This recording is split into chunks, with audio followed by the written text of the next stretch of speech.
Hello दोस्तों, आपका स्वागत है आपके अपने YouTube channel Ratnesh sir Hindi steno पर। आज की डिक्टेशन 80 वर्ड प्रति मिनट। डिक्टेशन स्टार्ट होगी 5 सेकंड में। महोदय, वह उस भारतवर्ष से कहीं अधिक बड़ा है जो कभी किसी भी ऐतिहासिक काल में या उसके पहले किसी एक छत्र शासन के अधीन रहा हो। आप जानते हैं कि भारतवर्ष इतना बड़ा देश है, पर संसार के और बड़े बड़े देशों की सैनिक शक्ति के सामने उसकी शक्ति बहुत कम है। इंग्लैंड, अमेरिका, रूस की सैनिक शक्ति के सामने हमारी शक्ति बहुत कम है। ऐसी स्थिति में हमारे सामने प्रश्न यह है कि क्या हम किसी के सामने झुक जाएं, किसी के साथ मिल जाएं, या अपने को तटस्थ और स्वतंत्र रखें। किसी के साथ मिल जाने का अर्थ यह हो सकता है कि हमें उसके प्रभाव या उसकी शक्ति का लाभ मिले, परंतु उसका परिणाम भयंकर हो सकता है। यदि उन पर कभी संकट आया तो हम पर भी आएगा।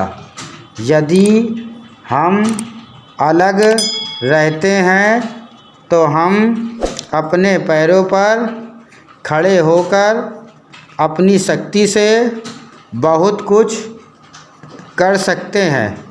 हमारे प्रधानमंत्री ने इसी नीति को अपनाया है, और यद्यपि आरंभ में हमारे अपने देश में ही बहुत से लोगों ने इसको नहीं समझा था, पसंद नहीं किया, परंतु आज हम देख रहे हैं कि उसका परिणाम क्या हो रहा है।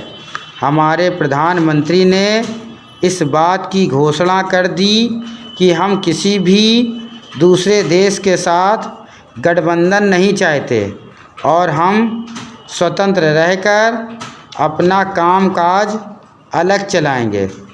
हमारे बहुतेरे लोगों ने यह समझा कि यदि हम किसी बलशाली देश से मिलें तो और कुछ नहीं तो कम से कम आर्थिक सहायता तो मिलेगी। जो देश यह चाहते थे कि हम उनके साथ मिलें, उन्होंने तो बुरा माना ही।